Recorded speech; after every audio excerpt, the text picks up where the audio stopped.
to another one that can't seem to score at all. It's not getting any easier for the Cowboys this week as they host the Jags. Dak Prescott and this Dallas offense coming off another sub-300-yard performance, and Jacksonville is allowing the fewest yards in the league. Zeke Elliott, well, he says despite their problems finding the end zone, the offense is sticking together, guys. I mean, there hasn't been any finger pointing at all. You know what I mean? I mean, even when, you know, as an offense, you know, we've struggled this year. And when we go over to defense, like, hey, we're sorry. You know, we didn't hold up our end. You know what I mean? There's more. No, we need to do more. You know what I mean? We need to go out there and win that game. You guys don't have to go out there and win it. We were in the position to go out there and win it. So, I mean, there's enough accountability in this locker room, and that, you know, there's not going to be any finger pointing. On paper, this matchup is one-sided. The Jags defense is top 5 in points allowed, yards allowed, and red zone defense. Meanwhile, the Cowboys offense, bottom 5 in the same categories. Dallas, they better have a good game plan, Reggie. Like, they better. All right, man. I'm here with my boy, D. Hall. We go way back. Way back. Cadillac on 4 flats. I'm talking about way back.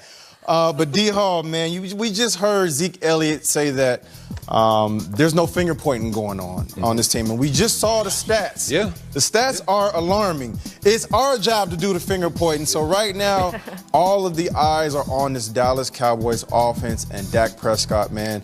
How confident are you that this Cowboys offense can get the job done against that Jacksonville Jaguars defense? Man, I'm not very confident at all. You know, it's on. We look at numbers. I know no guy in that locker room is ever looking at numbers, and it's probably a good thing because if you saw that ranking of Dallas's offense versus that Jacksonville defense, you probably wouldn't even show up to play. But thank goodness guys in the locker room don't worry about that and they just focus on playing. But I just don't see how this Dallas offense can compete with that Jacksonville defense, man. They just don't have the firepower. You see a guy like Ezekiel Elliott, great running back, but it's just so it's so hard because we know Jacksonville's game plan. They're going to stop the run. They're going to load that box and they're going to make those guys on the outside beat them.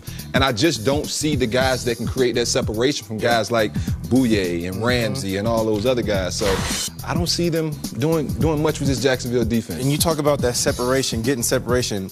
As a cornerback, when you play for a defense like this, like the Jacksonville Jaguars defense, who has emerged to become one of the better defenses in this league, what kind of confidence does that do for the cornerbacks, knowing that none of these receivers can beat me? Not one of them.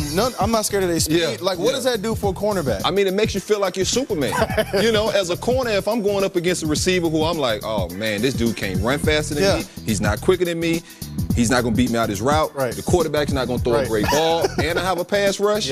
Man, that's a formula for a disaster right there. 100%, man. And that's one of the things that's so interesting about this game is because you know that in order for this Cowboys team, this offense to be effective, they have to run it 25 to 35 times with Zeke Elliott. And with those defensive linemen that they got in Jacksonville Jaguars, this game is going to be won in the trenches for sure. Absolutely. And you saw Jerry Jones want to run the quarterback a little more. And so I guarantee in this ball game, they have to use Dak's legs to open things up with RPOs or even read options and things like that, because they're not going to just be able to drop back, throw the ball, and they're not going to be able to just hand it off. They have to try to trick Jacksonville some kind of way to get that ball downfield. All right, man, that's Shop Talk. Y'all heard it first from my man D. Hall right here. Colleen, back to